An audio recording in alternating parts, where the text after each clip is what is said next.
Retour en 2018, Dele Alli s'apprête à s'envoler vers la Russie pour la plus belle des compétitions footballistiques, la Coupe du Monde de football, avec une ambition en tête, faire de nouveau rugir les Three Lions et pourquoi pas remporter un deuxième cercle après tant d'attentes. Cette compétition marque pour Ali la récompense ultime de 3 saisons de haut vol avec Tottenham et plus généralement d'une ascension fulgurante durant laquelle la jeune pépite anglaise a impressionné aussi bien par sa maturité que son aisance balle au pied. À seulement 22 ans, le milieu le plus cher du monde est déjà adoubé comme l'héritier des plus grands ou encore comme la nouvelle future star anglaise d'une génération dorée, le nouveau joyau de la couronne. Et pourtant, aujourd'hui, 6 ans après, le natif de Milton Keynes n'a jamais réussi à concrétiser les espoirs placés en lui et les promesses se sont transformées en cauchemars. Désormais jusqu'à peu sans club, et après des passages ratés à Everton et Beşiktaş, le joueur n'est plus que l'ombre de lui-même et n'a pas foulé les terrains depuis le 26 février 2023. Alors comment expliquer une telle chute ? Aujourd'hui, retour sur la carrière d'un des plus grands gâchis du football anglais, Dele Alli.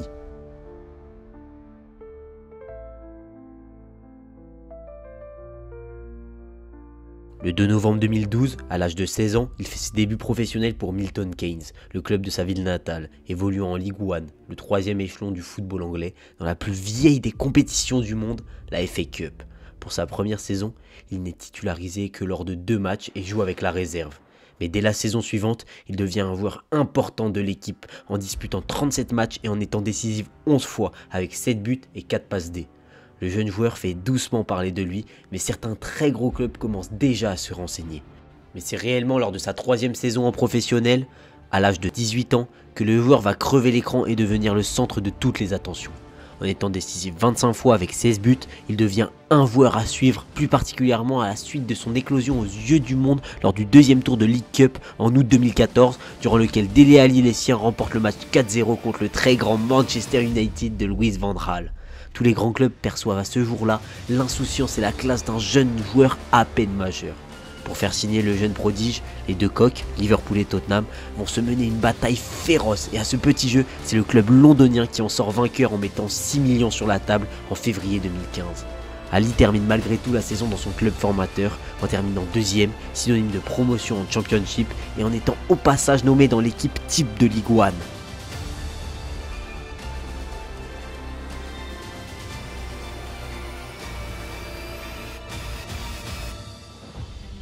Le jeune Dele Alli fait ses débuts pour Tottenham le 8 août 2015 en entrant contre Manchester United lors de la première journée du championnat, à 19 ans. Et 2 semaines plus tard, il inscrit son premier but avec les Spurs face à Leicester.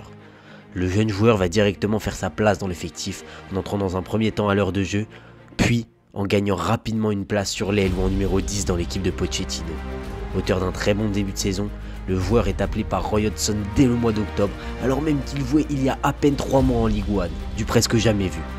Ali va être à l'image de son équipe, flamboyant, avec 10 buts et 12 passes décisives pour sa première saison au plus haut niveau, et Tottenham va terminer bon 3e dans une saison haute en surprise. Lors de cette saison, en milieu box-to-box, un milieu de terrain complet, capable aussi bien de défendre dans sa propre surface de réparation que d'aller marquer un but dans la surface adverse, il éclabousse le championnat de son talent et d'une polyvalence rare à un poste aussi important et central dans une équipe et surtout à un si jeune âge.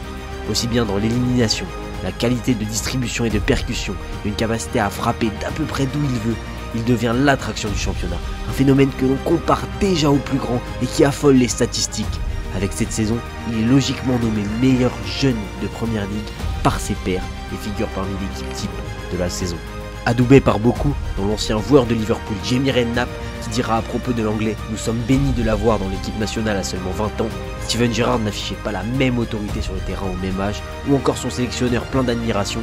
Dele pourrait tout faire au milieu. Il peut être un box-to-box, il peut jouer numéro 10 ou 6, il peut jouer tous ces rôles-là. On comprend que le phénomène a bel et bien éclos. Logiquement appelé pour l'Euro 2016, la vague Ali s'apprête à se déferler sur la France, lui qui est déjà le centre de toutes les attentions. Mais le prince Ali, tout comme ses coéquipiers, passe à côté de la compétition en se faisant éliminer par la surprise islandaise en 8e de finale.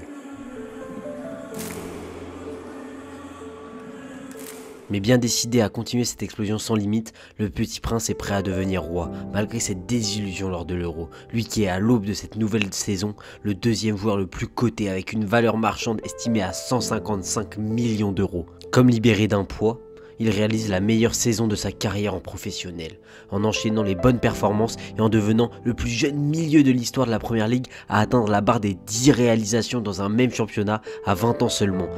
20 mois après avoir connu son premier match de Première Ligue. Sur les traces de son idole de toujours, Steven Gerrard, le milieu des Spurs inscrit 22 buts sur la saison, dont 18 en 33 matchs de Première Ligue, avec une série de 5 buts en 5 matchs consécutifs, sans oublier ses 9 passes décisives.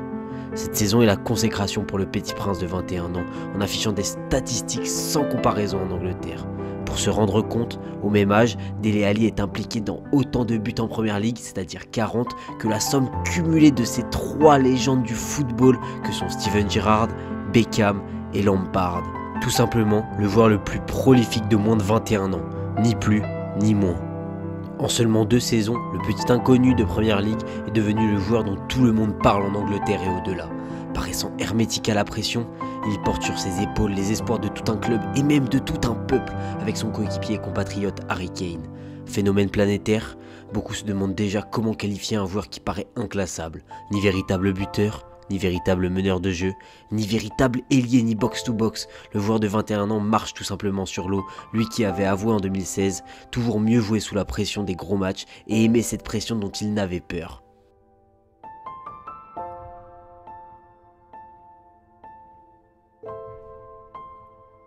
Toujours aussi polyvalent, le joueur joue la plupart de ses matchs milieu offensif ou milieu gauche, mais connaît en Europe ses premières déconvenues avec une suspension lors des 3 premiers matchs de Ligue des Champions suite à un carton rouge et coupé l'an passé en 16e de finale de Ligue Europa. Un coup de sang similaire à cette sanction qui l'avait privé de ses 3 derniers matchs de Première Ligue lors de sa première saison, montrant pour certains des petites fébrilités compréhensibles pour un jeune joueur avec autant de talent. Mais il se retrouve aussi au cœur d'une grosse polémique en sélection internationale, auteur d'un mauvais geste, un doigt d'honneur présumé pour l'arbitre Clément Turpin qui va faire le tour du monde et qui en réalité aurait été pour son ancien coéquipier en club Kyle Walker. Cette mauvaise presse ne l'empêche pas de faire une saison correcte mais moins en vue que l'an passé, en affichant tout de même de bonnes statistiques avec 14 buts et 16 passes décisives. Beaucoup perçoivent dans ce même temps que le joueur de 22 ans a moins d'impact dans le jeu de son équipe et certaines de ses prestations sont jugées fantomatiques. Malgré cette influence moindre, il sait se montrer et frapper quand l'adversaire s'y attend le moins et quand son club en a le plus besoin, tout en faisant taire les détracteurs, avec par exemple un doublé pour son premier match de Ligue des Champions contre le Real Madrid ou encore un doublé importantissime contre Chelsea en fin de saison, validant un billet pour la Ligue des Champions pour son club et surtout une première victoire de son club à Stamford Bridge depuis 1990. Cette phrase de l'un de ses coéquipiers reflète plutôt bien la saison du joueur. Pendant un match, il lui arrive d'être totalement absent pendant 80 minutes et puis d'un coup, il réapparaît pour planter un but ou réaliser un geste qui fait basculer la rencontre. Mégastar, aussi bien sur les terrains que sur les réseaux sociaux avec le Dele Alli Challenge et atteignant le cap des 100 matchs de Première Ligue avec des meilleures statistiques que Hazard ou Beckham, le milieu des Spurs attaque la Coupe du Monde 2018 comme l'un des joueurs les plus en vogue du moment, en étant évalué à plus de 171 millions d'euros comme le 6e joueur le plus cher de la planète football. Et pourtant, chahuté en sélection par Jesse Lingard, c'est bien lui qui commence titulaire lors du premier match face à la Turquie et qui se blesse, le faisant ainsi louper les 2 autres matchs de poule. Mais avec un retour dès les 8e et même décisif en quart, le milieu joue une très grande partie de la compétition et est impuissant lors de la défaite de son équipe en demi-finale. Il complète alors l'année sur une bonne note, malgré une déception assez grande pour une nation qui en attendait bien plus d'une génération qui paraissait dorée.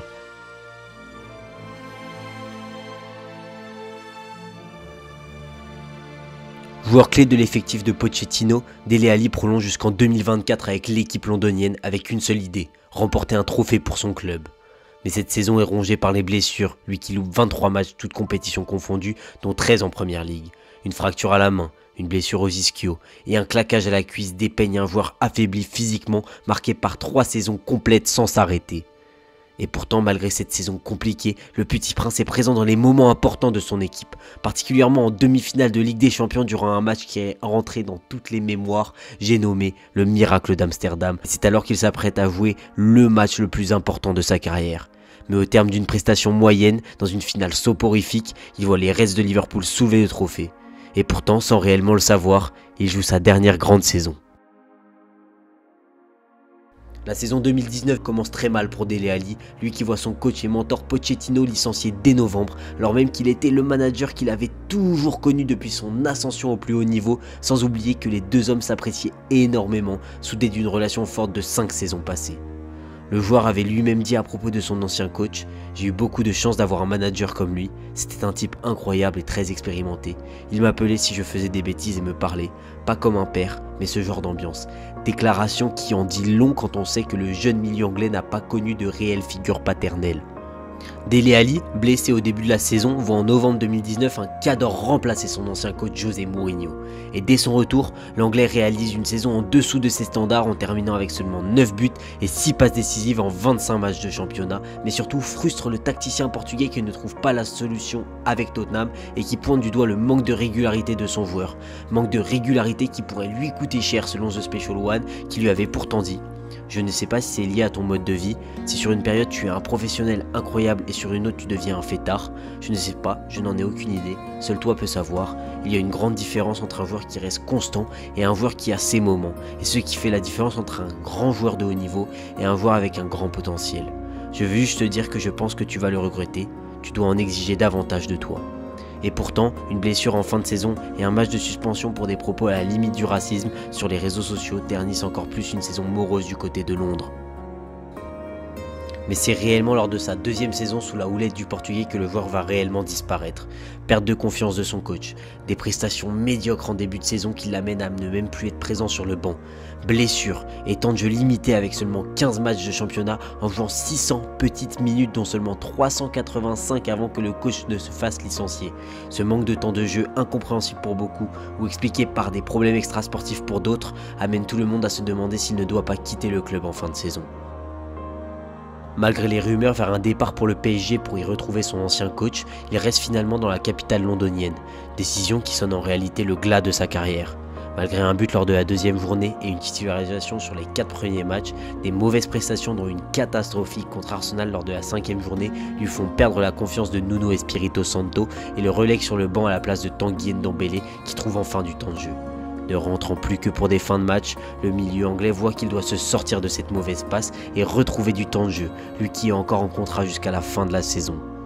Et le 1er février 2022, à la surprise générale, même si en réalité la majorité des fans de football avaient perdu depuis longtemps les traces du petit prince de Milton Keynes, il signe à Everton.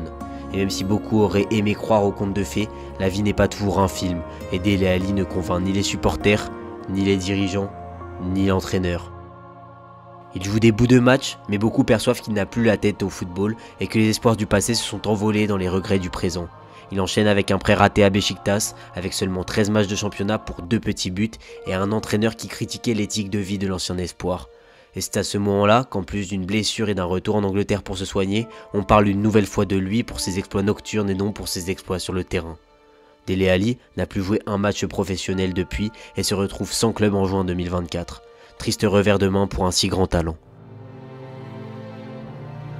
Le génie de Mourinho avait vu juste à propos du petit prince qui n'est jamais devenu roi, mais en réalité, quelles sont les explications de ce déclin fulgurant? Tout d'abord, le départ progressif d'un bon nombre de joueurs et d'un coach qui matchait parfaitement avec son style de jeu.